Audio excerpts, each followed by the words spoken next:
Olá, bem-vindos ao nosso TV Espiritualismo, Rádio Eu Sou ou Espiritualismo TV. Hoje irei contar para você uma história magnífica. Lembra que a semana passada, quando eu estava fazendo o programa, eu falei que aqui no nosso estúdio nós percebemos a presença de espíritos e chegamos a visualizar espíritos e ouvir. E um deles, chamado Helena Moreira, pediu que contasse a história dela? Pois é. Hoje nós vamos contar a história da Helena. Mas antes de contar a história da Helena, eu vou contar a história de uma outra jovem, de uma jovenzinha, né? De uma jovenzinha. Porque é muito importante que a gente saiba que as cartas consoladoras, as mensagens psicografadas, traz luz para as nossas vidas, para as vidas de quem está aqui, de quem tem medo de morrer, porque muita gente tem medo da morte, gente. Parece mentira, não é? Eu acho que não parece não, parece muita verdade, porque por pior que seja aqui, ninguém quer ir embora. A gente está habituada e amamos as pessoas que estão do nosso lado. E a gente não quer morrer, a gente quer ficar aqui, porque a gente sempre acredita que quando morre o corpo acaba tudo, e não é verdade. E a psicografia, ela vem nos mostrar isso. Então é fantástico.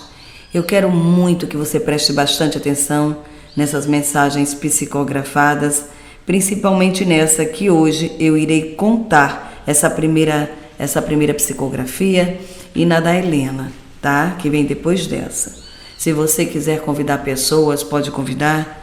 Se quiser enviar mensagem para a nossa rádio, é o DDD 799-9680-2539. Mande sua mensagem de áudio, nós iremos ouvir, iremos verificar para colocar no ar, tá bem? Pode ser mensagem de texto também. Então vamos lá. E através dessa carta psicografada, que foi recebida no dia 23 de setembro de 2019, já faz algum tempinho, né? No Núcleo Espírita Chão de Flores, pelo espírito Marilene Dias Cunha. E essa jovem, ela desencarnou aos 14 anos de idade. Então, ela começa a carta dizendo o seguinte, presta muita, mas muita atenção. Se você tiver alguma dúvida, pode perguntar para a gente, tá bem? Pode perguntar, porque estaremos aqui para isso, para te responder, para que você saia daqui melhor do que o que você entrou, com mais conhecimento e, acima de tudo, mais paz. Então ela começa a carta dizendo o seguinte: meu nome é Marilene Dias Cunha e aos 14 anos parti deste mundo para um mundo espiritual. Fui acometida por uma terrível doença nos pulmões, até então sem cura. Meus pais levaram-me para morar no campo. Eles tinham grande esperança que, se eu morasse no campo, ao ar livre, eu poderia ter mais vida, eu poderia me curar e eu não morreria, porque eles tinham pavor em imaginar que eu pudesse partir daqui e deixá-los. Eles me amavam completamente e plenamente. Então eles resolveram mudar para o campo. E eu, claro, aceitei de imediato, porque acreditava que assim funcionava, que eu iria ficar bem.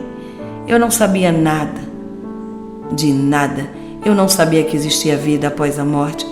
Eu nunca ouvi falar sobre isso. E sempre acreditei que quando a gente morre, já era. Mas foi em vão essa mudança para o campo. A minha mãe ficou, portanto, tantos anos se culpando por ter achado que poderia ter feito algo diferente para evitar a minha partida. Porque, mesmo morando no campo, tendo todos os cuidados, a minha mãe ali pertinho de mim, cuidando de mim, me dando amor, o meu pai, toda a minha família. Mas eu continuava enferma, nada mudava. Às vezes, parecia que eu estava tendo uma melhora, mas eu sentia dentro de mim alguma coisa estranha. Era como se eu estivesse esvaindo. Era como se minhas forças estivessem se acabando. Eu não imaginava que era o meu fluido vital se acabando. Fluido vital é aquilo que nós temos quando recebe um corpo físico para viver na Terra, para viver entre os vivos encarnados, os que estão na carne. E eu sentia que ele estava indo embora. Eu só não entendia o que era aquilo. Eu achava uma fraqueza tão grande. Era tão grande. A minha mãe percebia e tudo fazia para que eu melhorasse, mas era em vão. Eu não melhorava, apesar dos médicos sempre virem. Minha mãe sempre pagava os médicos caros para vir cuidar de mim. Era remédios e mais remédios, mas eu continuava ali, com o problema pulmonar definhando. As tosses não cessavam. E algo diferente todos os dias tomava conta de mim. A minha mãe, quando eu parti, ela não estava do meu lado. Graças ao bom Deus, à misericórdia divina, ela tinha saído para tomar um banho, porque ela estava exausta de passar a noite acordada comigo. E naquele momento, eu percebi que já não me restava muitos segundos. Talvez 5 segundos, 10 segundos, não sei. Só sei que eu vi quando se abriu um campo. E naquele campo, parecia que era um sonho. Eu levantava da minha cama e quando eu pisava no chão, eu já via um campo de flores. E percebi que era o campo da frente da minha casa. Da casa do campo que minha mãe tanto queria que eu melhorasse e andasse por ele. E eu estava lá, andando naquele campo. E eu sorri feliz da vida. E eu sonhava. Era isso que eu pensava. Era um grande sonho. Era um grande sonho. E eu vi a minha mãe, de uma hora para outra, me chamar. Ela dizia: Marilene, Marilene, Marilene, acorda, por favor, minha filha, acorda. E de repente, a voz da minha mãe cessou. E eu ouvi uma voz maravilhosa, dizendo: seja bem-vinda. Como é maravilhoso você estar de volta. Estávamos te aguardando. E eu olhei aquelas pessoas e me parecia familiar, mas eu não lembrava quem era. Mas eu pensei que fossem convidados da minha mãe que estavam ali. E eu estava feliz. E de repente, eu me dei conta. Eu vi a minha tia, que tinha partido já fazia 5 anos. E ela vinha andando na minha direção e eu olhei para ela, corri e abracei. E eu disse: tia, que maravilhoso te ver, que sonho maravilhoso. E ela olhou para mim, me abraçou e disse: venha comigo. Tá tudo bem. E dali em diante, eu acredito que eu tenha dormido. Não sei o que aconteceu. Não sei o que foi que aconteceu. Só sei que com o passar do tempo, eu percebia que eu não estava mais na carne. Eu tinha partido, eu tinha desencarnado, eu tinha falecido. E a única tristeza que eu conseguia sentir era de ver a minha mãe se torturando e se culpando. Porque ela acreditava que podia ter feito mais e mais e mais para que eu ficasse bem. Ela achava que eu não devia ter pego chuva quando saí com ela. Ela achava que eu já era fraquinha e aquela chuva tinha agravado o meu estado de saúde. Ela se culpava o tempo todo. O tempo todo. Passou anos se culpando por ter achado que poderia ter feito algo diferente para evitar a minha partida. E assim sendo, a minha mãezinha, a minha querida e amada mãe, começou a definhar. Começou a definhar ao longo dos anos. Indiferente aos apelos de meu pai, que tanto pedia que ela vivesse, porque nós Nós tínhamos uma família, ainda tinha as minhas irmãs menores, mas ela ali, em depressão, acreditava que a culpa da minha partida era dela e que ela fez pouco, devia ter mudado mais cedo para o campo, talvez eu tivesse me recuperado. Ela também ficou alheia às necessidades das minhas irmãs menores. Minha mãe veio a deixar o corpo carnal pelo mesmo problema de saúde que eu. A minha mãe ficou tão fraca e começou a ter problema pulmonar. Ela desencarnou numa sexta-feira chuvosa como suicida. Sim, suicida. Porque depois de minha partida ela buscou a morte na negligência da saúde e na culpa que carregava sem ter. Apenas a mente dela atormentando-a e ela se permitiu isso. E assim, a minha pobre mãezinha partiu para o Vale dos Suicidas. Trabalhei longos dias, semanas, meses, trabalhei incansável, buscando ajuda para ela, minha mãezinha, mas ela se recusava a aceitar a minha ajuda. O seu maior erro foi acreditar que poderia ter feito algo para evitar a minha passagem. Não, nem ela nem ninguém pode. A porta da passagem se abre quando tem que abrir. É assim que acontece. Ninguém tem culpa. Foram anos difíceis até que minha mãe acordasse do transe em que se encontrava e finalmente nos encontramos. Mas foram longos e longos e longos e longos anos.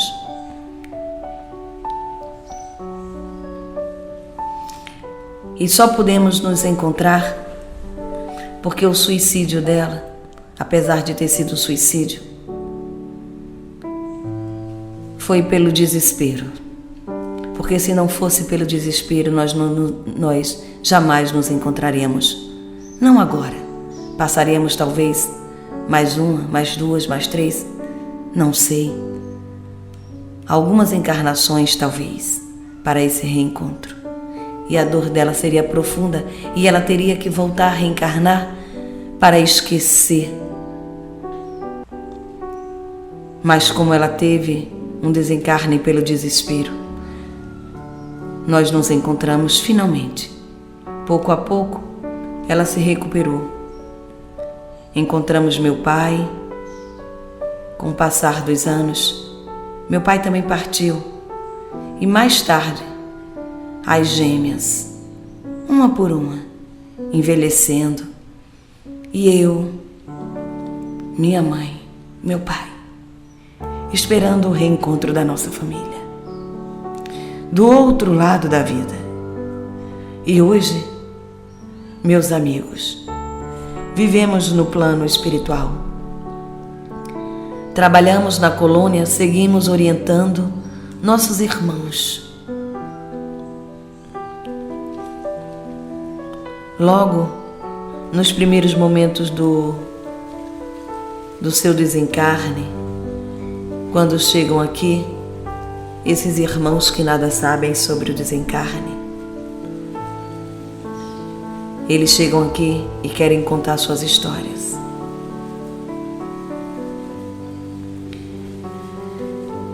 E essa é a minha história. Essa é a minha história. Eu contei para que aceitem quando a porta bendita do desencarne se abrir para o ente querido. Não se desespere. Abençoe a jornada dele. Porque se ele não partiu através do suicídio, era o tempo que ele tinha que ficar aqui. Mesmo que a gente não compreenda, não importa a idade que tenhamos. Viemos para cá com uma quantidade de bateria igual celular. E quando chega no tempo, ela acaba. E não tem loja que venda essa bateria. Então aceite e abençoe. Porque quem está do lado de cá, como eu estou, vai sentir paz e felicidade.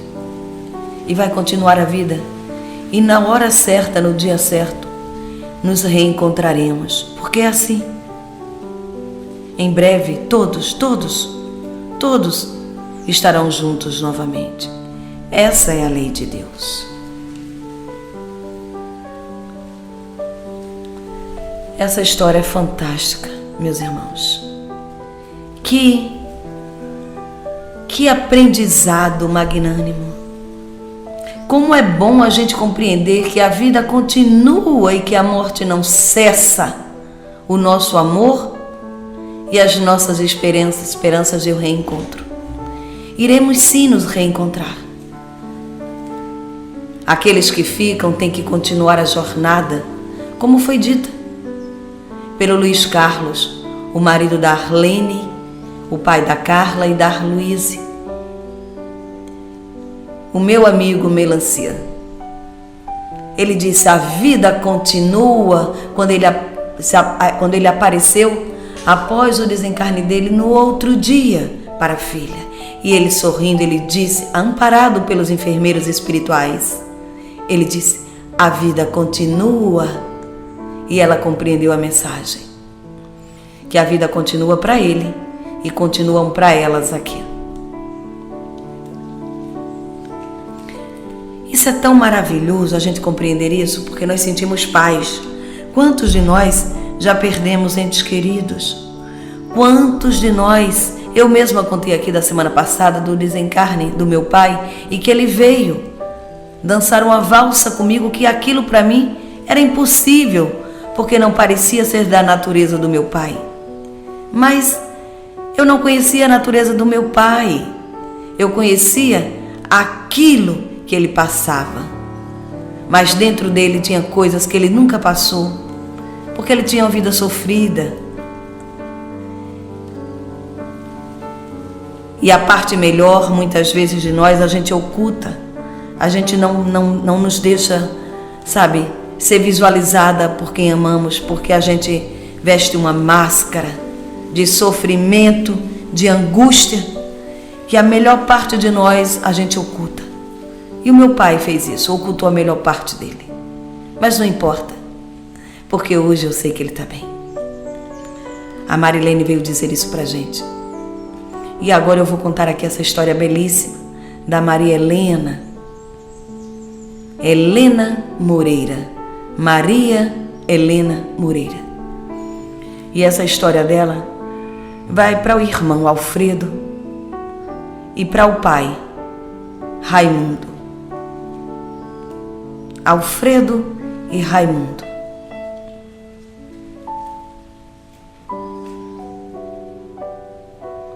E ela diz, ela começa essa mensagem da seguinte forma: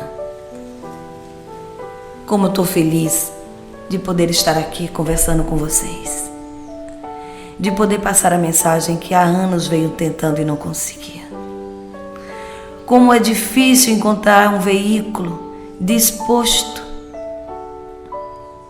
a nos ouvir, porque a vida cotidiana das pessoas são tão agitada que ninguém para, nem mesmo os médios. Como é maravilhoso eu poder estar aqui agora, passando a minha mensagem para você. Sabe, você que está aí em Brasília, ouça a minha mensagem e repasse. Você, meu amigo de Umbaúba, repasse a minha mensagem. Tantas pessoas vão precisar ouvi-la para compreender que ninguém tem culpa quando alguém morre. Éramos eu, a minha mãe, o meu pai Raimundo e o meu irmão querido.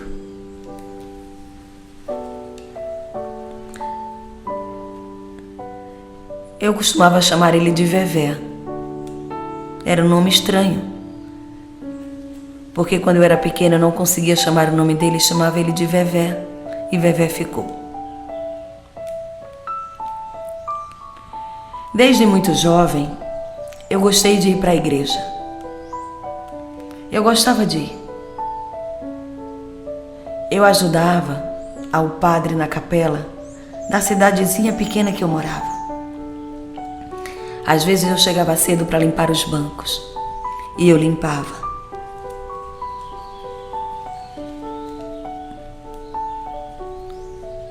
E um dia conheci um jovem dentro da igreja e me apaixonei.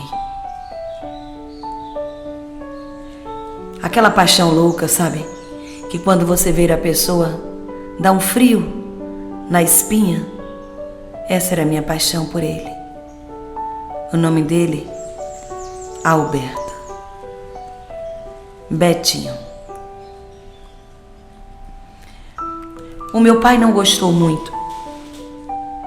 E ele sempre dizia que eu não me deixasse levar pelas palavras doces de Bebeto. Mas as palavras doces de Bebeto eram as únicas que eu conseguia ouvir. Com o passar do tempo, parei de frequentar a igreja. A minha mãe continuava indo, me chamava. Mas eu sempre dizia para ela que não estava me sentindo bem, sentia cólicas. E não era verdade, só para não ir à igreja. Quando me dei conta, estava grávida. O meu pai me acolheu. A minha mãe me acolheu, embora muito decepcionada comigo e sempre falava sobre isso. Reclamava, brigava. Minha mãe, ela sempre dizia que a gente não devia se desviar nunca de Deus, porque Deus era o caminho, a verdade e a vida.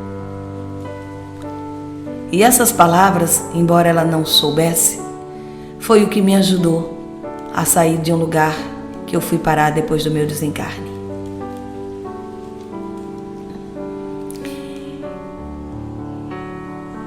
E quando completei 4 meses de gravidez, passei muito mal. Fui parar no hospital e perdi o bebê. Fiquei internada 1 semana, porque eu era muito jovem. Eu só tinha 15 anos.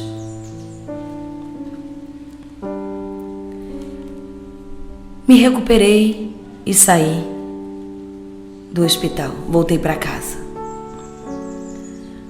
O Bebeto, o Betinho, ele desapareceu. Ele desapareceu quando eu engravidei.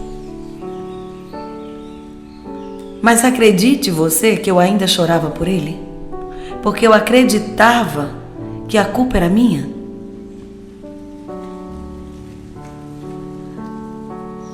Mas o tempo passou e eu melhorei e esqueci o Betinho. Não falava mais nele e não sentia mais nada por ele. E retornei para a igreja. Minha mãe ficou muito feliz. Eu me dedicava sempre. O meu irmão, ele sempre dizia que eu era uma rata de igreja. E o tempo foi passando. Nós viajávamos sempre.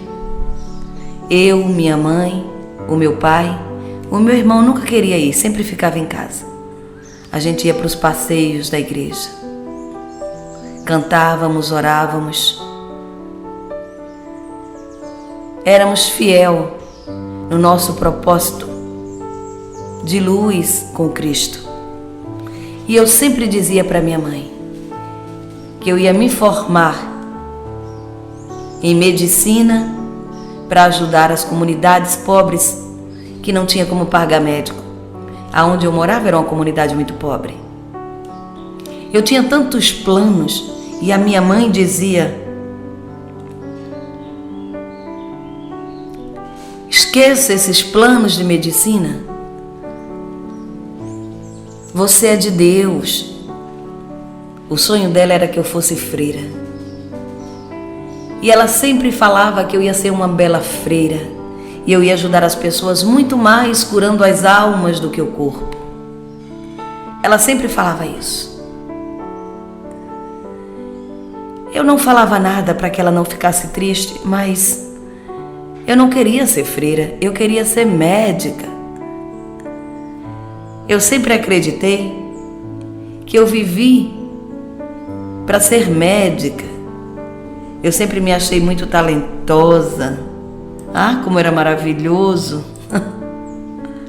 Era assim que eu me via, como médica. O meu pai sorria para mim, segurava no meu queixo e dizia: Helena, você é uma santa. Você vai ser a mais bela médica e a mais generosa médica que eu já vi. Eu até compreendia, meu pai não tinha visto muitos médicos, meu pai não era feito a ir para os médicos. Ele jamais pisou em um hospital. Então eu seria a médica mais linda que ele já conheceu de verdade. E eu já estava acabando meus estudos e me preparando para fazer o vestibular. Eu ia me formar em medicina. Eu sabia que eu ia vencer. Era assim que eu acreditava. Eu sabia que eu era uma médica. E a minha mãe, todos os dias ela dizia: você é uma freira. Você vai ser essa freira. Eu tenho fé, porque você é de Deus. Em um desses passeios, o ônibus virou em uma ponte. O meu irmão estava junto com a gente nesse passeio, foi o único passeio que ele foi. E ele disse para mim: eu vou para ficar perto de você. Eu achei aquilo maravilhoso, porque meu irmão nunca se interessava em nada da igreja. E querer ir para ficar perto de mim, eu disse: quem sabe ele vai seguir o meu exemplo. Foi uma fração de segundo, mas parecia horas. Aquele ônibus, eu percebi que ele desabava daquela ponte chuvosa. Ele caía em um rio e estava sendo arrastado. Parecia câmera lenta. Eu ouvia os gritos das pessoas ali pedindo socorro. Eu ouvi também muitas pessoas fora. Parecia que já estavam preparados com cordas para socorrer as pessoas. O meu irmão me segurou e disse: sai, Helena, sai. E tentava me empurrar pelo vidro, mas eu era um pouco forte. Mas eu percebi que a porta, ela tinha aberto com a pancada. E eu fui em direção à porta, tentando sair, e percebi a minha mãe. Eu consegui puxar a minha mãe e botei ela pela porta. O meu pai puxou o meu irmão e conseguiu sair pela janela e me deram as mãos. Mas eu ouvia uma voz que me dizia: tá tudo bem, Helena, não tenha medo. E eu olhava para aquela voz, eu não percebia que eu estava dentro da água, submersa na água. Eu não ouvia nada lá fora mais, nem choro, nem grito, nem desespero. Eu ouvia uma paz ali dentro. E aquela voz: me dá a tua mão. E no impulso eu estendi a minha mão para aquela pessoa.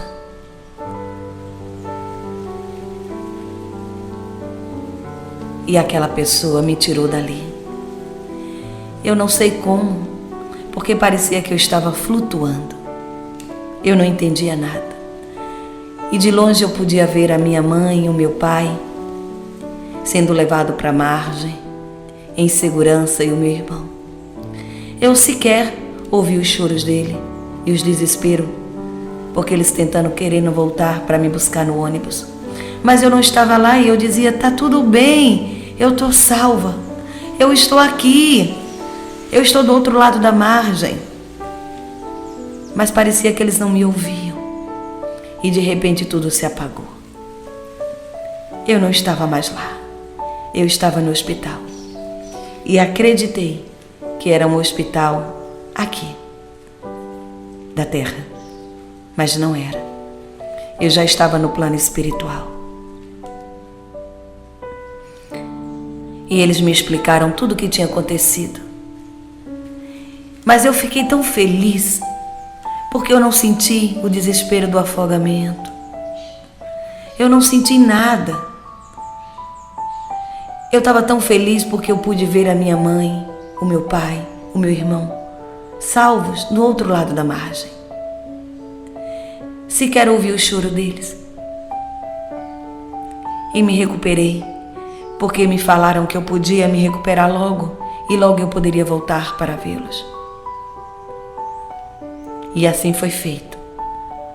Com o passar do tempo eu voltei. O meu quarto continuava intacto. A minha mãe não estava mais lá. Ela tinha se separado do meu pai.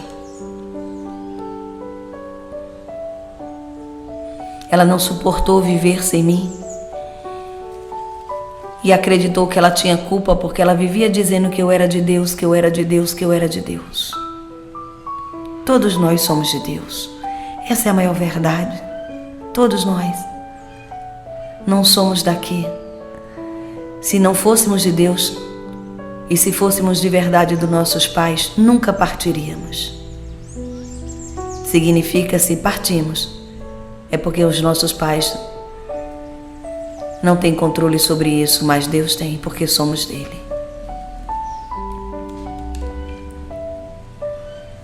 Fui procurar a minha mãe. Ela estava morando na casa de uma tia, da minha tia Sandra. Ela podia me sentir e ela dizia para minha tia que sentia a minha presença lá. Ela dizia: eu sinto o cheiro de Helena. Porque os espíritos, eles sempre enviam sinais, o cheiro, ou o som da voz, ou uma lembrança de repente. Isso é um sinal que tem alguém perto de você, mesmo que você não veja, mesmo que você não ouça, mas você consegue senti-lo. Aquela lembrança forte naquele dia, do nada, é porque ele veio te visitar. Apenas agradeça a Deus por essa bênção.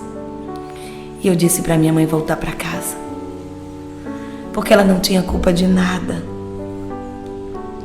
A lembrança que eu tinha de ser médica era da vida passada, porque eu fui uma médica.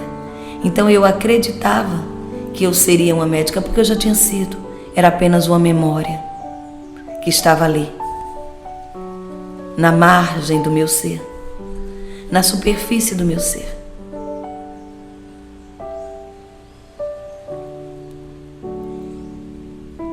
E a minha mãe, que sempre dizia que eu era de Deus,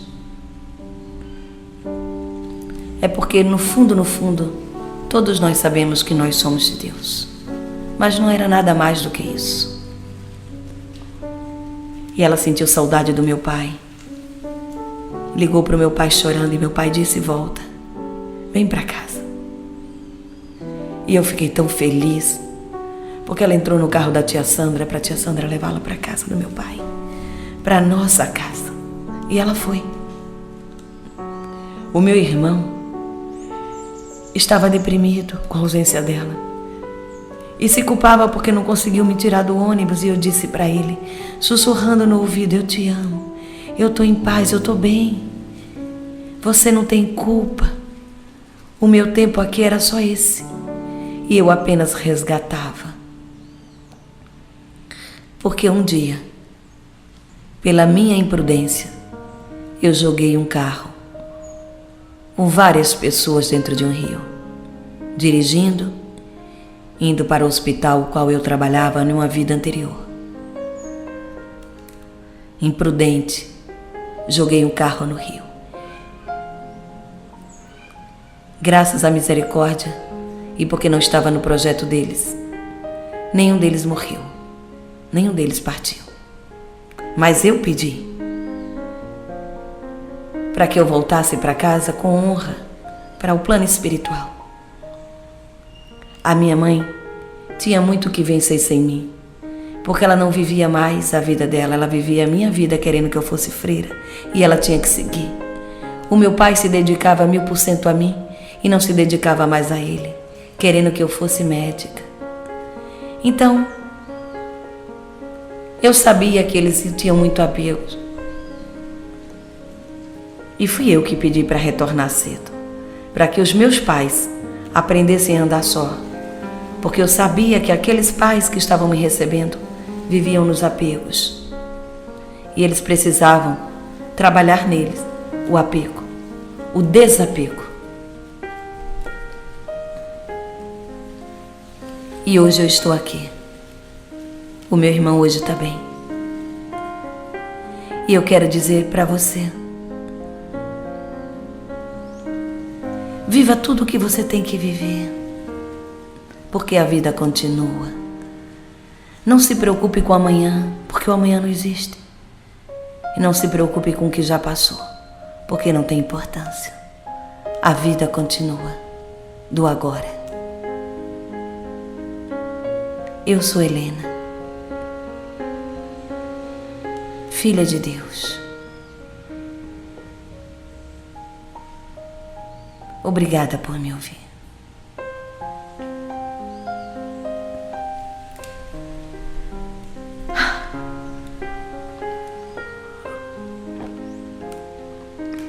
Meu Deus do céu.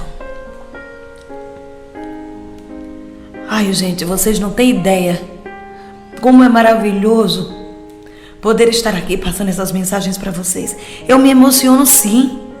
Como não se emocionar? Como é bom a gente saber que as pessoas que a gente ama, quando elas partem, elas estão bem. Nós é que ficamos mal, com saudades, acreditando que a vida não continua, mas ela continua. Como é maravilhoso isso. Como é maravilhoso. Como é maravilhoso. Qual de nós aqui ainda não compreendeu que não existe a morte, que o que existe é vida, vida após a morte? Inclusive tem um filme na Netflix, Vida Após a Morte. Como entender o tempo? Como entender a eternidade? Nossa vida na Terra é extremamente curta comparada ao que iremos viver a eternidade. Então, se assim é, porque nós, como seres humanos, continuamos a viver uma vida somente pensando aqui na Terra, ao invés de pensar na eternidade? Por quê?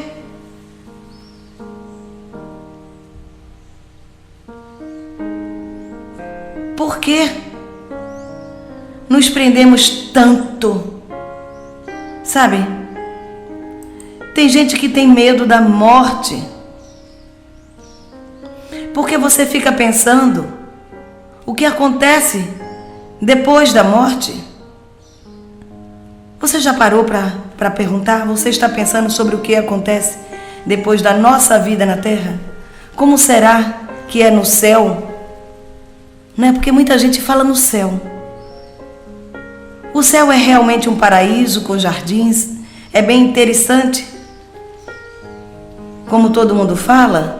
Será que é assim? Existe um céu? Por que a gente vive o tempo todo?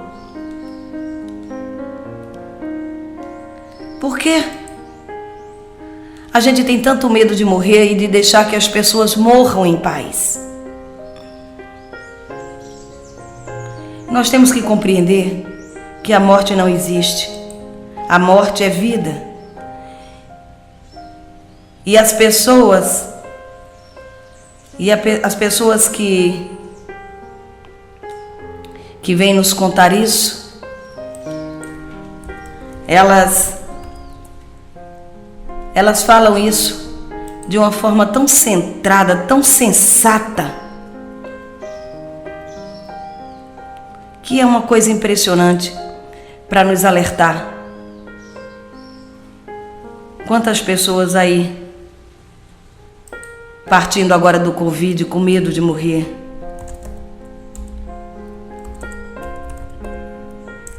Com medo de morrer porque tem planos tantos planos, a gente vive fazendo planos. Os planos que temos, muitas vezes não podemos viver. Viva apenas o que você pode viver, perdoe a todos que você precisa perdoar e principalmente se perdoe. Ame a todos que você precisa amar, porque só vale a pena viver aqui a vida, porque tudo que a gente leva é aqueles momentos que fomos agradáveis, e a vida só vale a pena quando nos tornamos agradáveis para o mundo. Essa é a mensagem de hoje. Namastê.